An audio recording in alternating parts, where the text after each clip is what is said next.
Master stroke की cover story में आज हम देश की सबसे बड़ी खबर की हर डिटेल, हर एंगल से पड़ताल करेंगे। ड्रग्स केस में 25 दिन के इंतजार के बाद आज आर्यन खान, अरबाज मर्चेंट और मुनमुन धमीजा को बॉम्बे हाई कोर्ट से जमानत मिल गई है। देश के जाने माने वकीलों की एक लंबी चौड़ी टीम जिसने आर्यन की जमानत के लिए पूरे 3 दिन तक अदालत में बहस की। एनसीबी की ओर से जमानत याचिका खारिज करने के लिए भी जोरदार पैरवी की गई, लेकिन आखिर में अदालत ने जमानत के पक्ष की दलीलों को मजबूत माना और आर्यन खान समेत उनके 3 दोस्तों को जमानत दे दी गई। लेकिन इस जमानत के साथ अदालत ने कुछ शर्तें भी जोड़ी हैं, जिन्हें तोड़ते ही जमानत रद्द हो जाएगी। जमानत के लिए अदालत ने पहली शर्त ये रखी है कि आर्यन खान जिस मामले में आरोपी हैं, वैसी हरकत नहीं करेंगे। दूसरी शर्त, वो इस केस के किसी दूसरे आरोपी से कांटेक्ट नहीं करेंगे। तीसरी शर्त, इस मामले में स्पेशल कोर्ट की कार्यवाही को प्रभावित करने की कोशिश नहीं करेंगे। अदालत ने सख्ती से कहा, आरोपी सबूतों से छेड़छाड़ और गवाहों को प्रभावित नहीं करेंगे। साथ ही अदालत ने आदेश दिया है, आर्यन खान अपना पासपोर्ट स्पेशल कोर्ट में जमा करवा देंगे। इतना ही नहीं, अदालत ने इस केस पर मीडिया में बयानबाजी करने पर भी पाबंदी लगा दी है और कहा है कि आर्यन खान कोर्ट की इजाजत के बिना देश नहीं छोड़ सकते। अगर उन्हें ग्रेटर मुंबई से भी बाहर जाना है तो भी इस केस के जांच अधिकारी को उन्हें पहले जानकारी देनी होगी। तो अदालत की इन शर्तों के साथ एक लंबे इंतजार के बाद शाहरुख खान की मन्नत आखिर पूरी हो गई।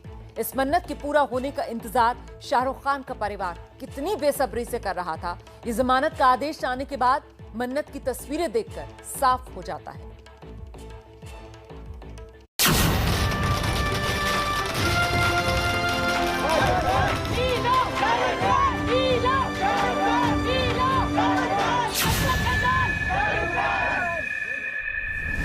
आज हाई कोर्ट ने दोनों साइड की दलीलें सुन के 3 अक्यूज को बेल ग्रांट करा है। मन्नत के बाहर खुशियों ने पूरे 25 दिन बाद दस्तक दी है।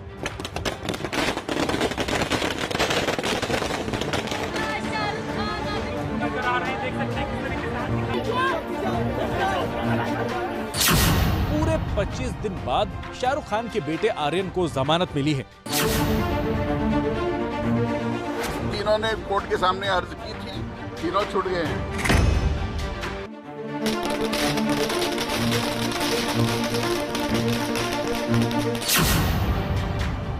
और 25 दिन बाद मन्नत की मन्नत पूरी हुई तो वो तस्वीर सामने आई जिसमें शाहरुख खान के छोटे बेटे अबराम नजर आए।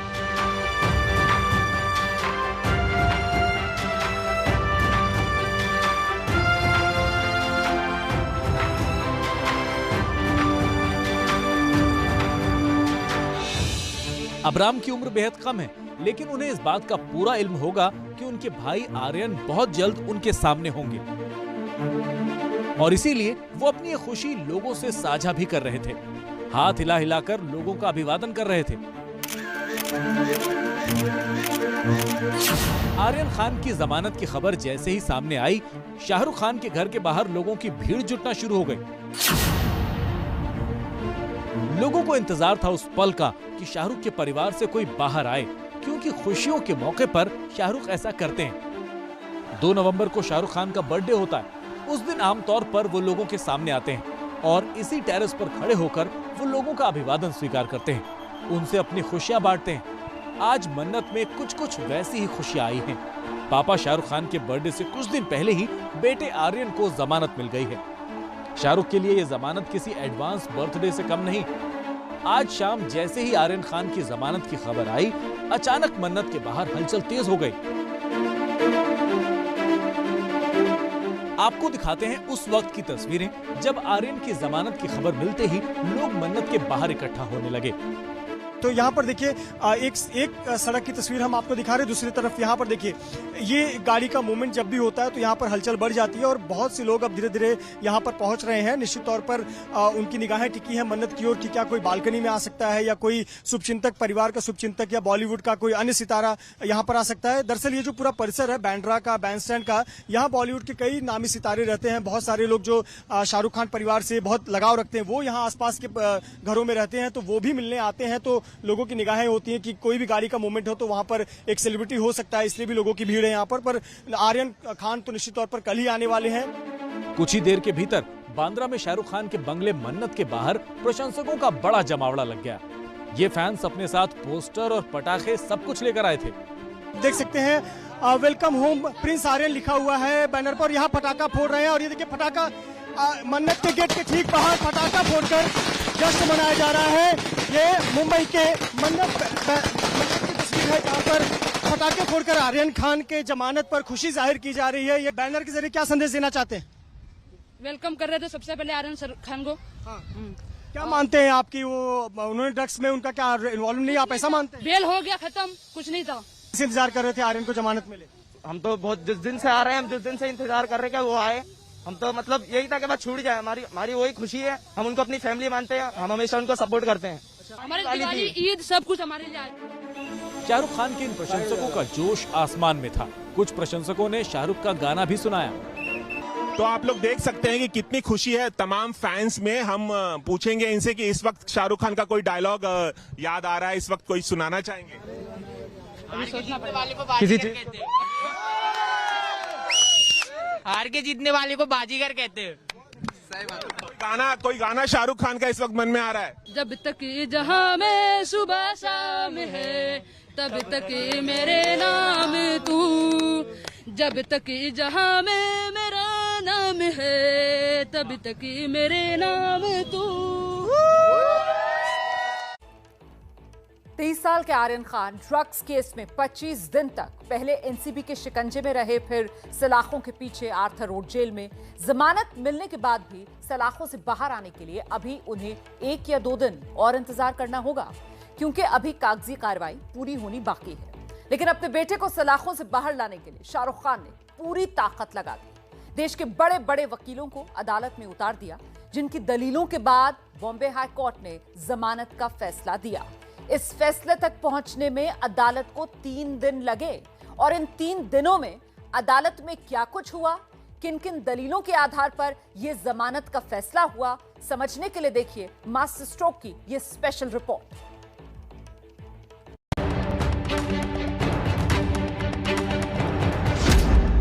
ड्रग्स केस में पूरे 25 दिन बाद आज आर्यन खान को देश के जाने माने वकीलों की फौज ने जमानत दिला दी। आर्यन के साथ साथ अरबाज मर्चेंट और मुनमुन धमीचा को भी अदालत ने जमानत दे दी। हालांकि आर्यन को सलाखों से बाहर आने में अभी 1 दिन और लगेगा, लेकिन शाहरुख के लिए यह जमानत किसी एडवांस बर्थडे से कम नहीं है, क्योंकि 2 नवंबर शाहरुख खान का जन्मदिन होता है।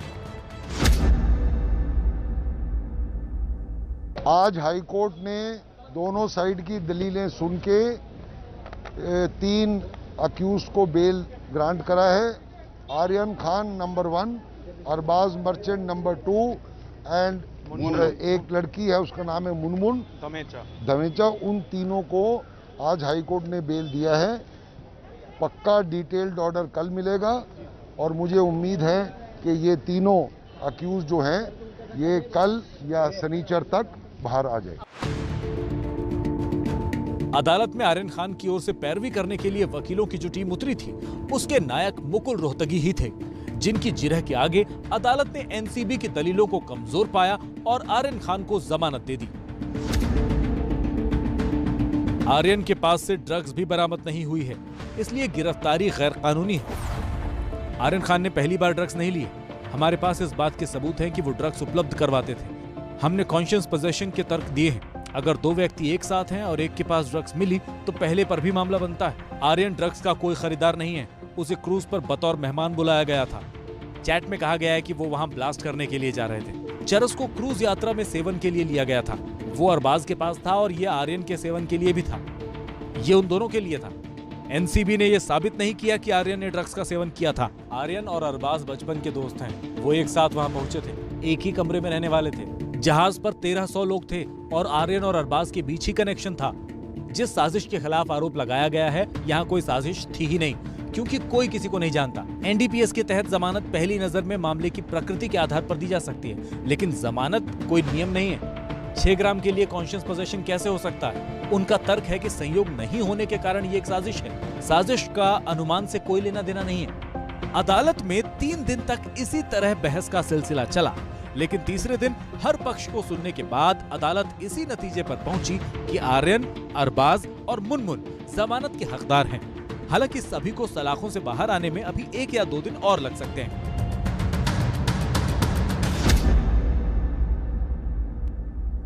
आज कोर्ट ने तीनों का सुनवाई करके 3 दिन के लिए तीनों को बेल दी है। जब तक ऑर्डर हाईकोर्ट से नहीं निकलती है, वो जेल से नहीं निकलेंगे। आर्यन खान को एनसीबी ने 2 अक्टूबर को शिकंजे में लिया था।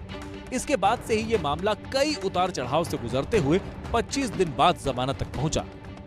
आर्यन खान की गिरफ्तारी 2 अक्टूबर की रात हुई। 3 अक्टूबर को किला कोर्ट से एनसीबी को 4 अक्टूबर तक रिमांड मिल गई। इसके बाद एक बार फिर एनसीबी को 7 अक्टूबर तक आरोपियों की रिमांड मिल गई। 7 अक्टूबर को अदालत ने आरोपियों को 14 दिन की न्यायिक हिरासत में भेज दिया। अगले दिन किला कोर्ट ने जमानत याचिका अधिकार क्षेत्र से बाहर बताकर खारिज कर दी। 9 अक्टूबर को मामला सेशंस कोर्ट पहुंचा, जहां एनसीबी ने जवाब दाखिल करने के लिए 1 हफ्ते का वक्त मांग लिया। 14 अक्टूबर को सेशंस कोर्ट ने 20 अक्टूबर तक फैसला सुरक्षित रख लिया। फिर 20 अक्टूबर को सेशंस कोर्ट ने भी जमानत खारिज कर दी। 25 अक्टूबर से मामले पर हाईकोर्ट में बहस शुरू हुई और 3 दिन बाद 28 अक्टूबर को जमानत मिली। आर्यन और अरबाज के परिवार ने जमानत हासिल करने के लिए पूरी ताकत लगा दी और 25 दिन बाद उनकी मुराद पूरी हुई, जिसके बाद अरबाज के पिता असलम मर्चेंट ने फिर कहा कि एनसीबी ने झूठे केस में सबको फंसाया है। उसे बहुत सारा प्यार दूंगा, सबक दूंगा। दलील ये रखी गई थी, उनका एलिगेशन था। मैंने कहा भाई साहब और बहन जी बताए तो सही, सीसीटीवी कैमरा है ना। मैंने कहा सीसीटीवी फुटेज दो, नहीं दिए। मैंने कहा तुम डॉक्टर रिपोर्ट लो, मेडिकल टेस्ट कराओ, तो कंजम्पशन उन्होंने किए नहीं। जिंदगी में किसने चरस को हाथ नहीं लगाया। आर्यन को जमानत मिलने के बाद शाहरुख खान और परिवार को राहत जरूर मिल गई है, लेकिन इस केस के दांवपेच कुछ ऐसे उलझे हैं कि जांच अधिकारी समीर वानखेड़े की ही मुश्किलें काफी बढ़ गई हैं। तो आर्यन खान को जमानत और जमानत मिलने के बाद आर्यन खान को काफी राहत, लेकिन इस केस में पिछले 25 दिन से इतने उतार चढ़ाव आ चुके हैं कि जांच की आंच जांच अधिकारी तक पहुंच गई है। मामले की परतें खुलते खुलते सवाल समीर वानखेड़े के धर्म और जाति तक पहुंच चुके हैं। दूसरी ओर अब उन पर मुंबई पुलिस की भी तलवार लटकने लगी है और इसी अनहोनी का अंदेशा होने पर समीर वानखेड़े ने भी अदालत का दरवाजा खटखटाया, जहां से आज उन्हें भी राहत की खबर मिली। आर्यन केस में समीर वानखेड़े के विवादों की पूरी फाइल देखिए हमारी स्पेशल रिपोर्ट में। समीर दाऊद वानखेड़े ये एक फर्जी व्यक्ति है। हजारों करोड़ रुपए की वसूली की, फ्रेम करके लोगों को पब्लिसिटी लूट रहे हैं। वानखेड़े अपनी मर्यादा को लांघ रहे हैं, ये पूरी तरह से बोगस है। ये पता है कि मेरे पति किसी भी कोई भी इंडस्ट्री से रोष नहीं रखते। झूठे सारे दस्तावेज है, इसका कोई महत्व नहीं है। उनकी काम करने की शैली से, क्योंकि वो ऑनेस्ट ऑफिसर है, उसे बहुत लोगों को अड़चन होती होगी। काफी इज्जत करते हैं लोग उनकी। तुम्ही गवर्नमेंट लाता है, नशा मुक्ति करो बेटा, अच्छा काम करता तो ये भाई साहब रुका रहे। नायक या खलनायक कौन है समीर वानखेड़े? समीर वानखेड़े का करियर लगभग 1 दशक ही पुराना है, लेकिन उनके तेज तर्रार अंदाज ने उन्हें कुर्सी पर बैठते ही सेलिब्रिटी अफसर बना दिया। सेलिब्रिटी अफसर के तौर पर बुलंदियों की सीढ़ी चढ़ते चढ़ते जब उनकी टक्कर बॉलीवुड के सबसे बड़े कलाकार शाहरुख खान से हुई, तो उनका करियर और वजूद दोनों ही सवालों के घेरे में आ गया। आर्यन की जमानत शाहरुख खान के लिए बड़ी राहत है, लेकिन इस केस में समीर वानखेड़े की मुसीबत कम होने का नाम नहीं ले रही। वानखेड़े पर वार की सीरीज में ताजा हमला उनकी पहली पत्नी के पिता डॉक्टर जाहिद कुरैशी की ओर से हुआ है, जिससे समीर और उनके परिवार के मुसलमान होने का दावा और मजबूत होता है। 4 साल से हम लोग जानते थे उनको, 4 साल तक हम लोग जानते थे, 4 ईयर से। निकाह के दौरान भी निकाह के पहले मालूम था, 4 साल से मालूम था कि दे आर मुस्लिम। और हम लोग ऐसा है, जब 4 साल से हम लोग जान रहे हैं कि मुस्लिम है, 4 साल से हम लोग जान रहे हैं कि मुस्लिम है, तो मतलब कैसे कहेगा जी, हम जब मुस्लिम है तो वही शादी करेंगे ना जी। वैसे शादी नहीं करते सर। अभी we know that he are Muslim sir. अभी their whole family are Muslim. आपको लग रहा है झूठ बोला कि रोजा रखते थे, नमाज भी पढ़ने जाते थे। समीर वानखेड़े के विवादों में ये सबसे ताजा एपिसोड है, जिसमें उनके और उनके परिवार के मजहब पर सवाल उठाया जा रहा है। लेकिन समीर के विवादों की लिस्ट में ऐसे कई मुद्दे हैं। समीर वानखेड़े हिंदू हैं या मुसलमान, इस सवाल को लेकर अलग अलग दावे हैं, लेकिन सवाल धर्म के साथ साथ उनकी जाति पर भी खड़े किए गए हैं, क्योंकि यूपीएससी की परीक्षा उन्होंने एससी कोटे से पास की है। समीर के विवादों का ये पिटारा एनसीपी नेता नवाब मलिक ने खोला है, जिसमें धर्म और जाति के साथ समीर वानखेड़े पर लोगों को फर्जी तरीके से गिरफ्तार करने का भी आरोप है। यही नहीं, नवाब मलिक ये भी दावा कर चुके हैं कि समीर बॉलीवुड से वसूली करते हैं। उन पर नवाब मलिक के आरोपों की जो फेहरिस्त तैयार हुई है, उसमें पद के दुरुपयोग का भी मामला है। और तो और नवाब मलिक ने समीर वानखेड़े के ड्रग सिंडिकेट में शामिल होने का भी दावा किया। समीर वानखेड़े पर नवाब मलिक हर रोज नया फायर कर रहे हैं। कल नवाब मलिक ने यह आरोप लगाया था कि क्रूज पार्टी में एक दाढ़ी वाला शख्स था, जिसकी समीर वानखेड़े से दोस्ती थी, इसीलिए उसे छोड़ दिया गया। उन्होंने दाढ़ी वाले शख्स को इंटरनेशनल ड्रग सिंडिकेट से जोड़ते हुए ये भी कहा था कि समीर वानखेड़े खुद ड्रग सिंडिकेट में शामिल हैं। आज नवाब मलिक ने उस दाढ़ी वाले शख्स की पहचान भी उजागर कर दी। नवाब मलिक ने बताया कि उस दाढ़ी वाले शख्स का नाम काशिफ खान है और वो फैशन टीवी का इंडिया हेड है। क्रूज पर पार्टी का आयोजन भी फैशन टीवी ने किया था और रेड के वक्त काशिफ खान क्रूज पर मौजूद था। नवाब मलिक इसी आधार पर समीर वानखेड़े की रेड और नियत पर सवाल उठा रहे हैं। उनका आरोप है कि काशिफ से दोस्ती के कारण समीर वानखेड़े ने उसे छोड़ दिया, जबकि वो इस पार्टी का आयोजक था। एक अंतरराष्ट्रीय ड्रग माफिया उस पार्टी में था। उसकी एक माशूका भी है जो बंदूक के साथ थी, वो दाढ़ी वाला है। वो दाढ़ी वाला कौन है सारे एनसीबी के लोग जानते हैं। ये दाढ़ी वाला कौन है एनसीबी उसकी तरफ भी ध्यान दे। कॉर्डेलिया क्रूज की ऑर्गेनाइजिंग कंपनी ये फैशन टीवी थी। काशिफ खान नाम का ही व्यक्ति फैशन टीवी इंडिया हेड है। उसको लेके बहुत सारी चीजें सामने आ रही हैं, क्रिमिनल बैकग्राउंड है उनका। हमने तो एनसीबी पे छोड़ा है कि ये जो व्यक्ति है इसके ऊपर इतनी मेहनजर क्यों एनसीबी ने विशेषकर वानखेड़े ने दिखाई, ये सवाल है।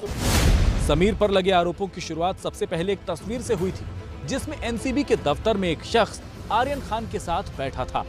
इस शख्स का नाम है किरण गोसावी, जिसे समीर वानखेड़े ने आर्यन ड्रग्स केस में गवाह भी बनाया था। बाद में गोसावी फरार हो गया, लेकिन उसका किरदार इस केस में बेहद अहम है। उसे आज पुणे से गिरफ्तार किया गया। तो हमने यहाँ पुणे के एक आउटस्कर्ट में कातरज एरिया में एक लॉज से उसको हम लोगों ने सुबेरे पकड़ा है। कई जगह उसने लोकेशन चेंज किए, लखनऊ, जबलपुर, हैदराबाद, मुंबई, पनवेल, जलगांव, लोनावाला, तो ये सब लोकेशन हमको अभी मिले।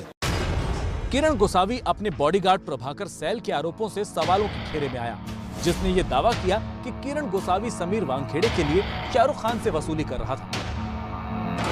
तो उनका शायद डील चलता रहेगा उनको छुड़ाने के लिए। 25 करोड़ का फिगर था। प्रभाकर ने अदालत में खलफनामा देकर अपनी बात कही है। इसी से आर्यन केस की जांच की आंच खुद समीर वानखेड़े तक आ गई। एनसीबी ने समीर की जांच के लिए विजिलेंस टीम बनाई, जो अब मुंबई में हर किरदार का बयान ले रही है, जिसमें समीर वानखेड़े विजिलेंस टीम को अपना बयान दे चुके हैं। उनके अलावा एनसीबी के सिपाही समीर सालेकर का भी बयान दर्ज हो चुका है, जिस पर प्रभाकर ने ब्लैंक पेपर पर साइन लेने का आरोप लगाया था। एनसीबी के इंस्पेक्टर आशीष रंजन का भी इस मामले में बयान दर्ज हो चुका है। इसके अलावा विजिलेंस टीम ने फ्लेचर पटेल का भी बयान दर्ज किया है, जो बार बार एनसीबी की रेड में गवाह के तौर पर सामने आता है। अब विजिलेंस टीम को प्रभाकर सैल का बयान लेना है, जिसने इन सभी लोगों का अपनी एफिडेविट में नाम लिया है। इसके अलावा शाहरुख खान की मैनेजर पूना डडलानी का भी बयान दर्ज हो सकता है। हम सबसे पहले एनसीबी कार्यालय गए, वहाँ से हमने कुछ महत्वपूर्ण दस्तावेज इकट्ठे किए, उनका थोड़ा सा अध्ययन किया और आज समीर वानखेड़े जी को हम लोगों ने एग्जामिन किया, उनसे बातचीत की, उनका पक्ष सुना और उन्होंने जरूरी दस्तावेज जो थे अपने पक्ष अपनी बात रखने के लिए वो हमें दिए हैं। और अभी भी जांच चल रही है, जैसा कि आपने देखा 1-2 गवाहों के और बयान इस समय चल रहे हैं। एक तरफ जहां विजिलेंस टीम समीर वानखेड़े पर लगे आरोपों की जांच कर रही है, तो वहीं प्रभाकर सैल की शिकायत के बाद मुंबई पुलिस ने भी समीर वानखेड़े के खिलाफ जांच शुरू कर दिया है। इस जांच के आधार पर समीर वानखेड़े पर गिरफ्तारी की तलवार लटक रही थी, इसीलिए समीर वानखेड़े ने कोर्ट का दरवाजा खटखटाया। अदालत ने समीर वानखेड़े की अर्जी पर सुनवाई करते हुए उन्हें थोड़ी राहत जरूर दे दी है। अब मुंबई पुलिस को समीर के खिलाफ कोई कार्रवाई करने से कम 3 दिन पहले जानकारी जरूर देनी होगी। ड्रग्स केस में एनसीबी अधिकारी समीर वानखेड़े की पत्नी क्रांति रेडकर ने आज मराठी कार्ड भी चला। उन्होंने मुख्यमंत्री उद्धव ठाकरे को एक चिट्ठी लिखी, जिसमें उन्होंने शिवसेना की तारीफ की और बाला साहेब ठाकरे का भी नाम लिया। चिट्ठी के जरिए क्रांति रेडकर ने उद्धव ठाकरे से न्याय की मांग की।